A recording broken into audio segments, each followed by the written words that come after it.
Celebrity chaos, football fever, and pop star pandemonium are colliding like never before. First up, Bonnie Blue is boldly claiming she could steal Travis Kelce from Taylor Swift. Convinced her, let's say, unique skills give her an edge. And speaking of Swift, her New Heights podcast cameo crushed Trump's Joe Rogan episode in raw views, proving pop power beats political chatter, at least for a hot minute. Meanwhile, Patrick Mahomes admits he was initially skeptical about Travis dating Taylor because, yes, even quarterbacks need time to process pop culture invasions. Over in the Kelce household, Kylie is scheming with Taylor to convince Jason to finally adopt a cat. I got this question from Real One Grace Davis. Orange album? ? Jason Kelce, in honor of the new album, you should buy at Kylie Kelce at NGL with Kylie an orange tabby cat. I'm just saying, your girls will love it. Great idea. Let's slide the cat in there. While Zoe Kravitz is raving that Swift's upcoming album, The Life of a Showgirl, is pure fire. Finally, Sophie Cunningham throws the ultimate question into the mix. It's a whirlwind of love, laughs, and fandom frenzy. Do we think they're going to get engaged? This one's a wild ride straight out of celebrity gossip meets, wait, what did I just hear? Bonnie Blue, the adult creator whose resume of bedroom marathons could make even the most seasoned reality star blush, has apparently set her sights on the ultimate prize, Travis Kelce. Yeah, the guy who's been dating Taylor Swift for over a year and somehow manages to juggle NFL tight end duties with keeping up with Swiftie-level fan scrutiny. Bonnie isn't exactly shy about her ambitions. She casually dropped in an interview that she thinks Travis is hot, and let's just say she's got a high appreciation for his, well, hands-on skills. And before you start clutching your pearls, she even confessed she was secretly rooting for the Eagles in the Super Bowl. Why? Apparently a little Chiefs heartbreak would crank up Travis's bedroom energy. Yep, she's thinking like some kind of romance meets sports strategist. But Bonnie didn't stop there. When asked if she thought she could actually woo him away from Taylor, she threw caution to the wind. Totally. According to her, the blonde-on-blonde factor plus her, let's call it talent repertoire, gives her the edge. No subtlety, no humility, just straight-up confidence. Later, she doubled down, saying if she ever had to film X-rated content with a celebrity, Travis would be first on her list. The guy's officially on her hit list, and Bonnie seems unbothered by the fact that he's already taken. Of course, Bonnie isn't desperate or on a wild dating hunt. She's clear that she's in no rush, preferring to let her fans or subscribers slide into her personal love queue. No apps, no swiping, just waiting for the perfect connection who won't judge her at all. So, while she's fantasizing about snagging an NFL star, she's keeping her dating life chill and low pressure. Speaking of Travis making headlines, the guy and Taylor Swift just turned the podcast world upside down with their appearance on New Heights, and trust me, the internet noticed. What started as a regular sports podcast with Travis and his brother Jason quickly morphed into a pop culture spectacle when Taylor dropped in for her very first podcast gig. Suddenly, the Football Bros playground became prime real estate for album teasers, couple goals, and fan squeals louder than a stadium during the Super Bowl. The buzz kicked off with rumors swirling about a very special guest, and insiders say fans immediately smelled Taylor vibes. By the time clips hit YouTube, showing Taylor spilling a little about her upcoming album, the views skyrocketed. People couldn't stop comparing it to Joe Rogan's infamous Trump episode, and yes, the numbers were wild. Live, Taylor's appearance actually outperformed Trump's in raw viewership. Over 1.3 million tuned in to New Heights on YouTube, versus Rogan's 800K live stream for the ex-president. But as the internet does, it flipped in the following hours. In 12 hours, Travis and Jason's channel hit 9 million views, while Rogan's Trump episode nudged ahead at 11 million. By the 24-hour mark, Rogan doubled it to 26 million, leaving the Kelces at 13 million, proving that political content ages like fine wine, while Swiftie hype is more like an instant frappuccino, strong, quick, and viral. Subscriber growth got a similar caffeine boost. New Heights added 350,000 fans around Taylor's appearance, while Rogan's channel saw 300,000 new subs, showing that a celebrity pop infusion can really shake up a sports podcast. Charts? Yep. The Kelce brothers even topped Apple Podcasts that week.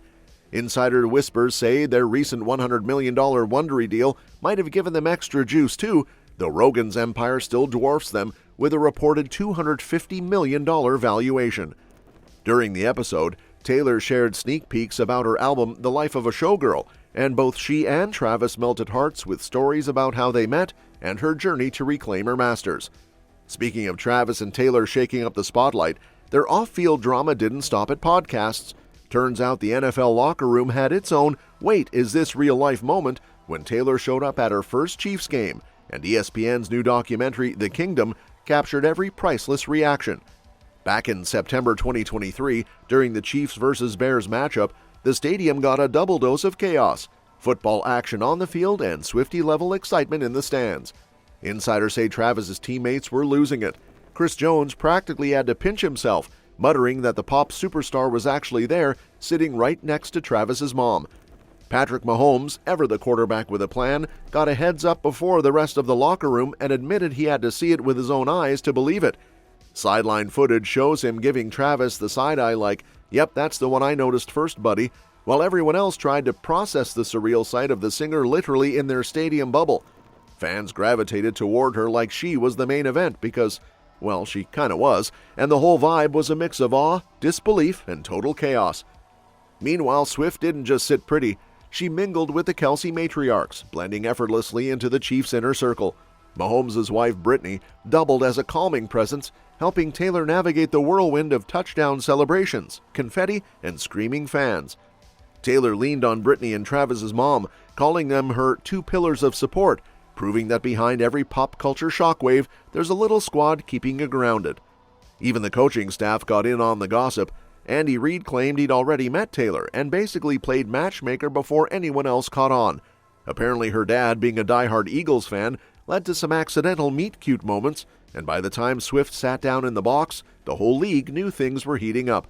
Cornerbacks, safeties, and even casual stadium goers were feeling the buzz.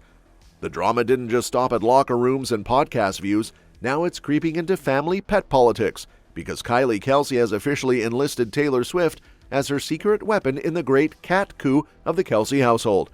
Apparently Kylie's been dreaming of adopting a feline friend for years, but her husband Jason has been a hard pass on the idea, going so far as to warn their 4 daughters that cats are basically poisonous. Enter Taylor Swift, armed with her orange-themed album The Life of a Showgirl and 3 cats who are apparently masters of persuasion. Insiders say Kylie immediately saw an opportunity. If Taylor could charm the NFL locker room and the stadium crowd, surely she could sway Jason and the girls. During a recent podcast, Kylie even read a fan suggestion that Jason should gift her an orange tabby in honor of Taylor's album, and she was all in, thinking the plan could be a sly bait-and-switch to slide the cat into the family without anyone noticing until it's already plotting its nap spots on the couch. I got this question from Real One Grace Davis. Orange album? ?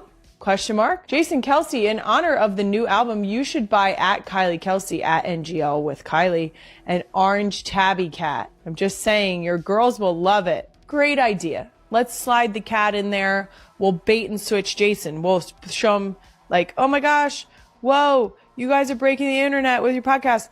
Boom. Of course, insiders caution this is a long game. Kylie admits the cat dream isn't exactly reality yet. Jason still hesitant, allergic claims and all, but Taylor's influence has made the kids more curious and less freaked out by whiskers and purrs. Swift has apparently played the hold the kitten game to prove they're harmless, turning Benjamin the ragdoll into the ultimate tiny ambassador for the cause. The girls are already bonding, dragging cats around, marveling that nothing exploded or poisoned them, despite Dad's dire warnings. Jason, trying to maintain a skeptical stance, has jokingly floated the idea of a barn cat that survives on field rodents, but insiders hint it's only a matter of time before the little rebels, his daughters, sneak a cat into bedtime routines anyway. Swift isn't buying the allergy excuse either, teasing that Jason just probably doesn't like cats, because come on, who could resist that feline charm offensive? And while the Kelce household plotted covert feline operations, Taylor's upcoming album The Life of a Showgirl was quietly wreaking its own kind of havoc, this time in Hollywood. Zoe Kravitz got an early listen to a few tracks and basically gave it the kind of glowing review that makes fans go full fangirl mode. No skips, all bangers, which in Swift terms basically means it slaps from start to finish. Zoe even made it clear that for Taylor, skipping a track isn't really a thing. It's like suggesting cats aren't cute. Irrelevant. Now the fun part. Zoe and her mom Lisa Bonet had a tiny disaster while crashing at Taylor's place during the LA wildfires. Apparently, Lisa's pet snake Orpheus decided to explore a mysterious bathroom hole and chaos ensued. Zoe had to channel full-on action hero mode, ripping drawers, scratching walls, and essentially turning the bathroom into a scene straight out of an action comedy. She was legit torn between letting the snake wander or fully gutting the bathroom, and Zoe opted for the latter, promising to pay for the damages. Mom has a pet snake. Okay. And so she has her evacuation stuff. She came over with the snake. I had to leave for work. And I was saying to my mom, I really want to, I want to be a good house guest. I like to leave places better than I found them. I don't want her to even know we were here. And she's like, I'm in a little bit of a pickle. Can you come upstairs? So I opened the bathroom door and she's crouched in the corner in this weird way. And she's like, so I was washing my face and I had Orpheus, snake's name, Orpheus, and I just put her down for a second, closed the door, and she found this little hole in the corner. My mom, by the way, so she's holding the snake's tail. Yes. I was panicking so much that my mom likes to say, if I had both hands, I would have slapped you. Oh, just great. To get it together, I was freaking out. He gets a crowbar. We're ripping up the tile, we're scratching the walls. So we destroyed the bathroom. And I remember calling her and saying, hey, I wanted to talk to you about something. And she was like, is it the fact that you almost lost a steak in your house and destroyed my bathroom? And I was like... Taylor, of course, was already in on the chaos when Zoe called to confess, because when you're Taylor Swift, somehow everyone's disasters turn into minor plot points in her life story. And while Hollywood snakes were wreaking havoc and Kelce cats were plotting their takeover, the big love question started swirling. Are Taylor and Travis headed for the altar? Sophie Cunningham couldn't help but throw the topic into the gossip blender, wondering aloud if the podcast power couple might actually tie the knot. She bounced the idea off her co-host, who reminded her that after 2 years together, this isn't some PR stunt. These two actually seem to like each other. Oh, yeah. Do we think they're going to get engaged?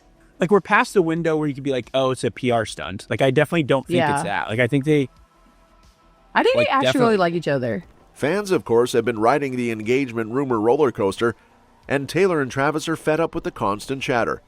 For now, they're just vibing, enjoying each other's company after months apart on tour and football season madness. But don't worry, the wedding talk isn't dead.